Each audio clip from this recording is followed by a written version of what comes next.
Assalamualaikum warahmatullahi wabarakatuh. Sebelumnya perkenalkan saya Faridatul Mustafia dengan NIM 008.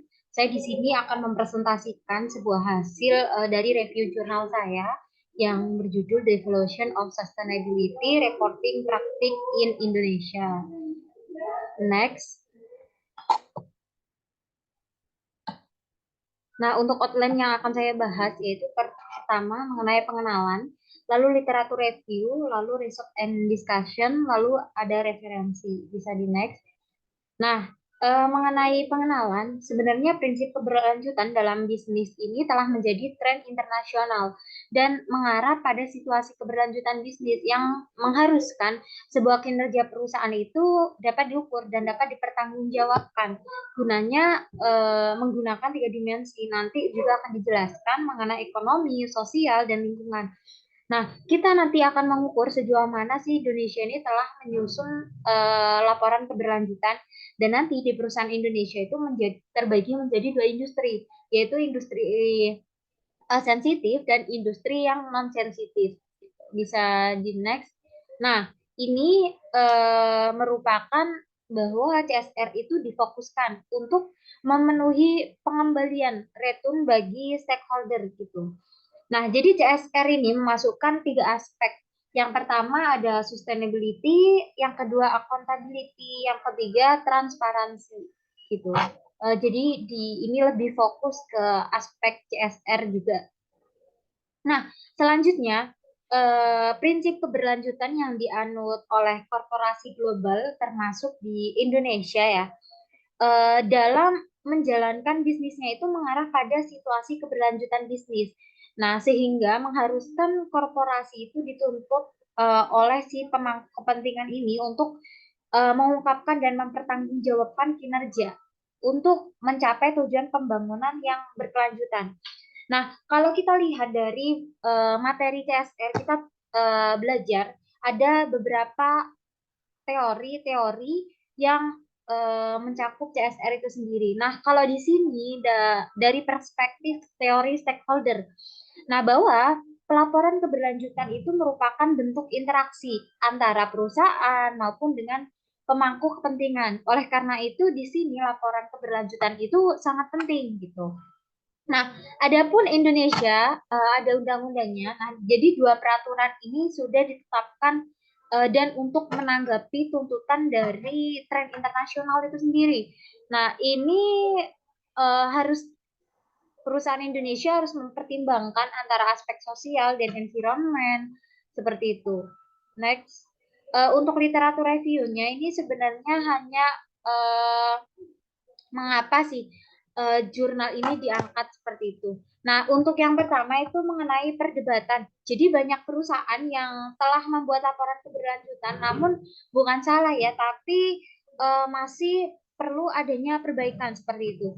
Nah, untuk yang pertama itu mengenai standarisasi. Nah, sebenarnya di jurnal ini sudah dijelaskan bahwa di Oxford Union itu banyak yang berpendapat bahwa IASB maupun IASB itu harusnya menetapkan standar universal untuk pelaporan dampak lingkungan gitu. Tapi di sini tidak ada gitu. Nah, lalu akibatnya apa? Kalau misal standar itu tidak ada, nah maka akan terjadi kebingungan di pasar karena stakeholder ini tidak dapat membandingkan antara satu perusahaan dengan perusahaan lainnya gitu. Untuk perdebatan yang kedua ini tidak kompatibel. Di sini ISBFPASP ini mengatakan tidak kompatibel. Jadi mereka ini sebenarnya butuh waktu untuk melakukan perubahan karena perubahan itu juga disesuaikan dengan kebutuhan masyarakat lalu dengan kondisi lingkungannya itu seperti apa dan mereka itu beranggapan itu bukan bidang keahliannya gitu. Nah, otomatis dari dua dewan ini tidak mungkin badan yang sebenarnya bergerak lambat itu menetapkan standar yang standarnya saja itu cepat berubah kayak gitu. Nah, selanjutnya materialitas. Nah, kalau mungkin kita sudah dengar beberapa kata-kata materialitas itu seperti apa. Nah, tapi di jurnal ini disebutkan materialitas itu tidak penting. Tidak penting misalnya itu materialitas yang menjelaskan mengenai kualitas udaranya, pengurangan kebisingan. Itu bukannya tidak penting ya, tapi itu kurang spesifik. Karena itu lebih spesifik ke perusahaan, tapi bukan eh, dia itu masih spesifik ke sektor, bukan spesifik perusahaan. Harusnya kalaupun ada istilah materialitas, itu harus perlu dibedakan antara materialitas keuangan bagi investor dan materialitas yang berdampak pada stakeholder itu sendiri gitu.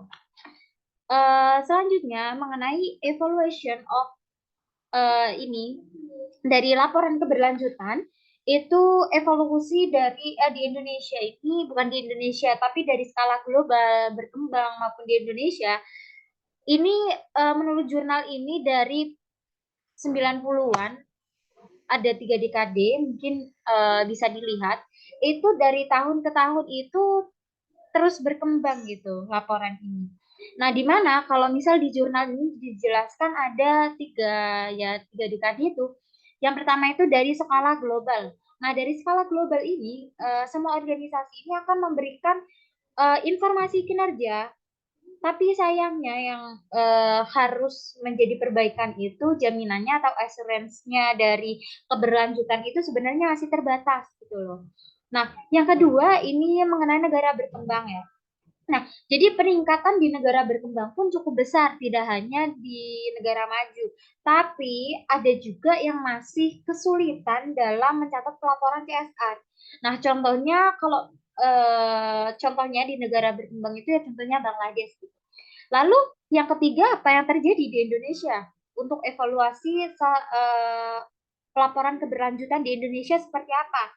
Nah, di Indonesia nih, kalau misal kita bandingkan dengan lintas negara-negara di antara Asia, Indonesia ini apa ya masih dikatakan atau ditemukan hanya memiliki cakupan pelaporan yang apa ya yang relatif rendah gitu loh. Jadi masih ke seperti hampir sama ke negara berkembang sebelumnya yang saya jelaskan. Next, nah untuk result discussion ini sebenarnya hanya seperti ini aja. Ini ada industri, banyak industri yang di Indonesia terbagi menjadi ini dan total pelaporannya itu yang paling signifikan, yang paling terbesar ini ada di order dengan jumlah company ada 55. Lalu yang kedua ini ada number of company yang memiliki 32 yaitu perusahaan keuangan, perusahaan jasa keuangan seperti itu. Ini ringkasannya. Lalu dapat disimpulkan bahwa Indonesia ini pelaporannya itu masih tidak wajib. Jadi bagi perusahaan yang sadar saja itu akan melaporkan pelaporan tersebut. Jadi sifatnya itu sukarela. Tapi pada dasarnya pelaporan secara ini, pelaporan keberlanjutan ini sangat penting gitu loh. Nah, ini bisa dilihat bahwa kurvanya naik terus dari tahun ke tahun seperti itu. Nah, untuk ini, untuk most disclosed indikator di Indonesia itu ada 3 kan, tadi ekonomi, sosial, dan environment. Di mana sosial ini terbagi menjadi 4 bagian lagi. Yang pertama mengenai praktik ketenaga kerjaan atau dan pekerjaan yang layak atau disingkat LA. Lalu hak asasi manusia atau HR, lalu masyarakat, society, dan tanggung jawab produksi atau product responsibility seperti itu. Khusus sosial ini terbagi menjadi 4 bagian, yang economic environment itu cuma 1 bagian gitu. Nah, ini tadi seperti apa yang saya katakan, di mana di Indonesia terbagi menjadi industri sensitif dan industri tidak sensitif seperti itu. Di mana yang sensitif di industri itu yang ini yang membicarakan mengenai ekonomi terlebih dahulu dari sektor ekonomi. Nah, jadi ada sekian. Jadi misalnya di sini EC1, variabel EC1 itu mewakili nilai ekonomi langsung yang dihasilkan maupun didistribusikan. Untuk EC8 itu dampak ekonomi tidak langsung yang signifikan seperti itu. Jadi cara membaca variabelnya seperti itu. Mungkin nanti juga bisa saya share. Ini juga sama. Yang sosial indikator sama, tadi ada 4 aspek, LA, HR, SO, PR, dan ini hasilnya seperti ini pelaporannya. Untuk environment juga sama seperti itu. Nah, inilah data yang menunjukkan ringkasan dari industri sensitif maupun yang non sensitif dari apabila kita nilai dari tiga dimensi seperti itu. Di mana sosial ini juga banyak aspeknya, namun yang paling tinggi mendekati 90% itu bisa kita tahu di ekonomik yang bagian variabel ECE1 ya. Nah, itu non sensitif seperti itu. Mungkin cukup sekian presentasi dari saya karena waktunya sangat dibatasi. Kurang lebihnya saya mohon maaf eh, karena saya banyak kurangnya. Wassalamualaikum warahmatullahi wabarakatuh. Terima kasih.